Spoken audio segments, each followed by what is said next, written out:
Direktur Pendidikan Hindu Igusti Made Sunarta mewakili PLT Dirjen Bimas Hindu Kementerian Agama RI mengapresiasi Yayasan Padukuhan Sri Chandra Bhairawa.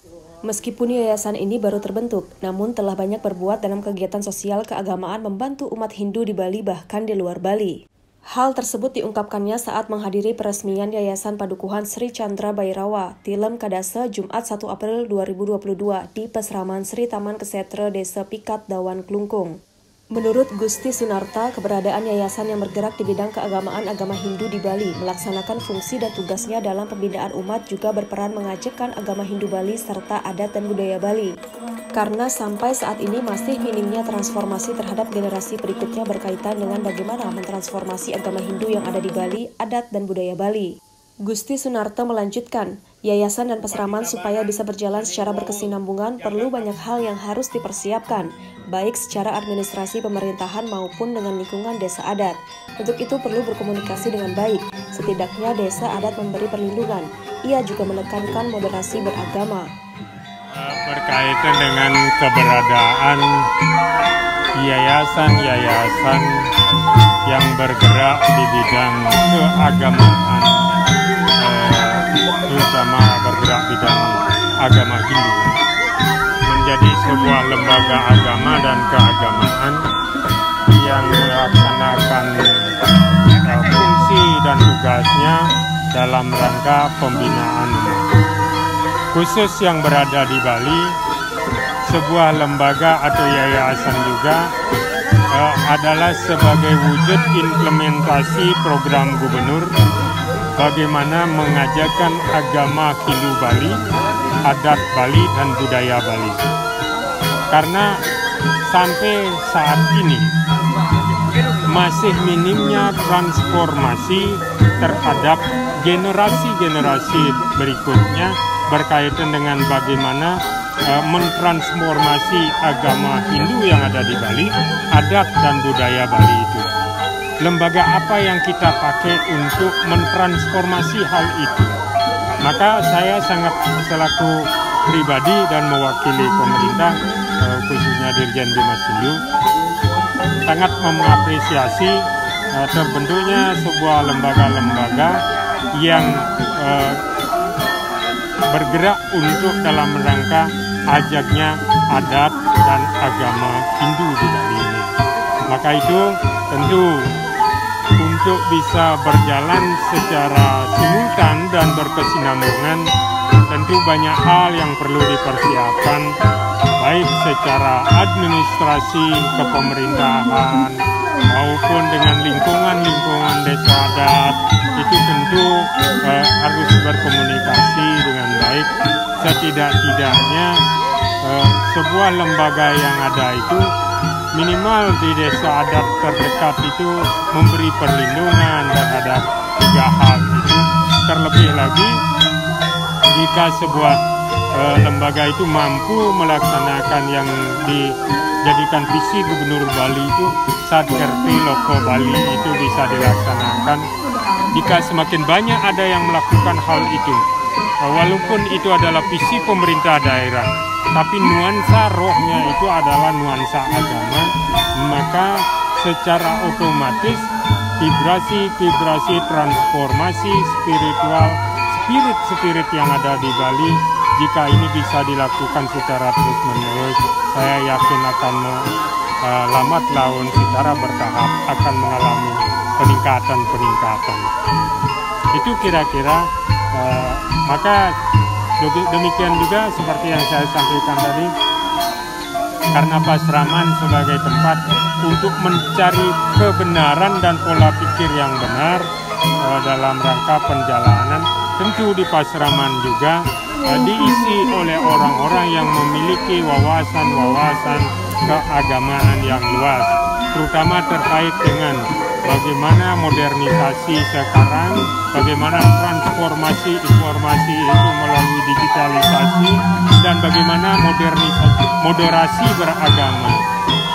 Kalau orang Bali memang udah sangat terkenal dengan moderasi untuk eksternal, tetapi bagaimana moderasi internal secara pribadi, dengan lingkungan, dengan masyarakat, dan di agama Hindu sendiri itu perlu mungkin secara terus-menerus kita galakkan.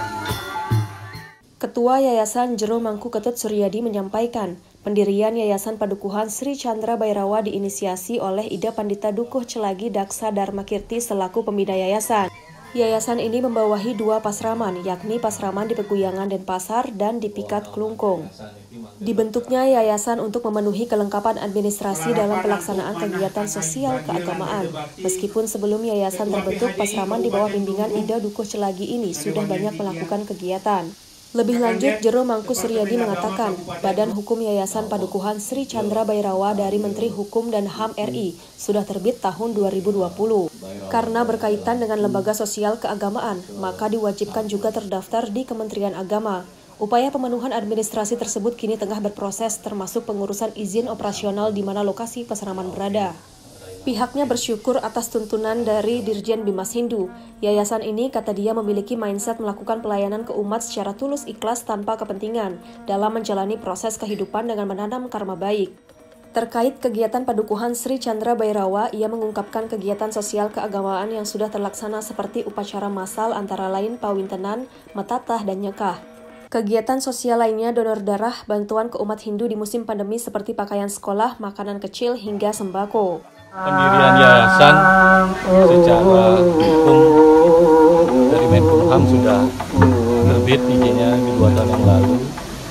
Karena nanti keterkaitan dengan lembaga sosial keagamaan untuk undang-undang diwajibkan dan diharuskan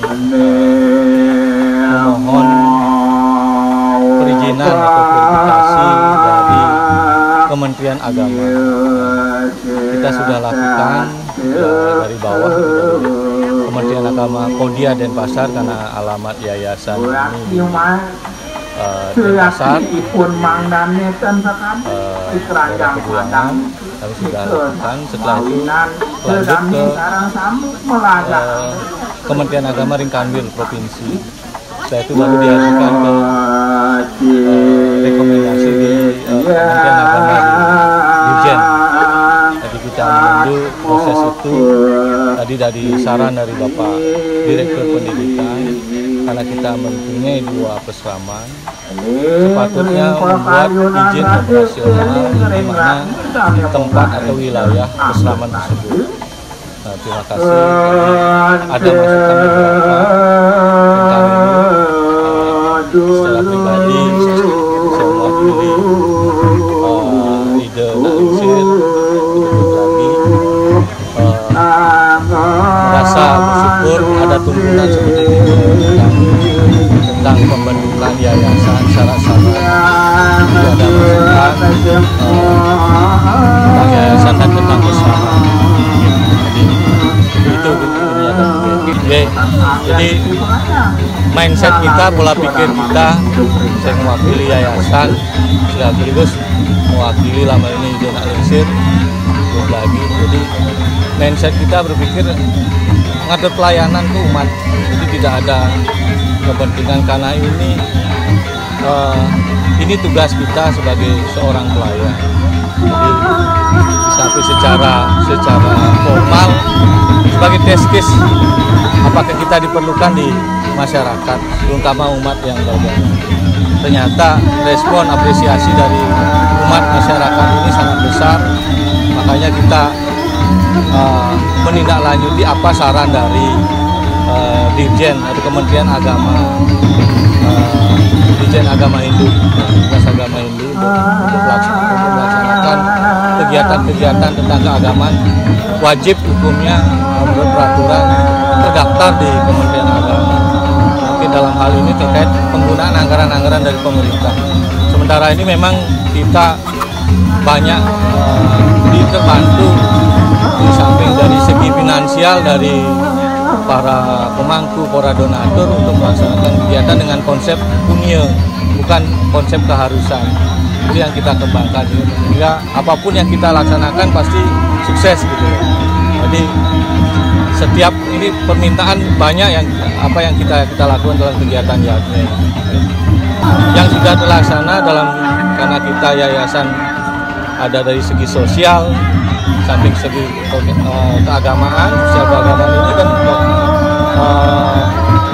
donor darah jadi bantuan ke umat Hindu, terutama anak-anak sekolah dalam musim pandemi ini, bahkan berupa buku, makanan kecil, bahkan sembako kita pernah laksanakan.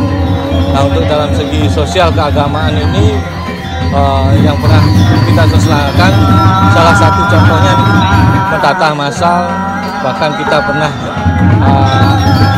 nyekah massal, sekaligus mentatah massal di daerah Pikat ini, dan sangat didukung oleh 3 desa pekeraman adat di daerah Pikat Kecamatan Dawan ini, samping dari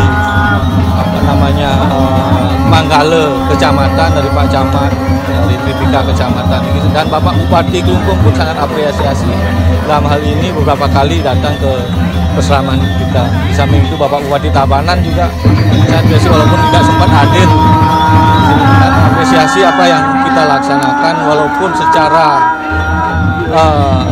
perizinan dari dalam hal ini dari Kementerian Agama masih dalam proses.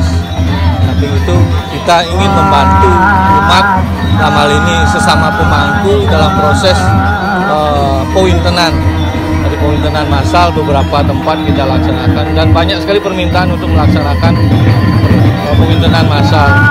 Jadi bukan untuk di daerah Bali saja, di Jawa pun kita sering diminta untuk hadir, untuk paling tidak memberikan penyemangat bagi umat-umat di Jawa supaya tidak ada bahasa berupacara atau beragam dengan rasa ketakutan. Jadi kita memberikan bagaimana cara melaksanakan sebuah YATME yang murah tapi tidak murahan, juga tidak melanggar daripada ada aturan-aturan proses YATME yang harus kita lakukan tanpa kita meninggalkan lokal genius dari daerah setempat. Jadi kita upayakan apa yang ada di situ itu yang kita manfaatkan.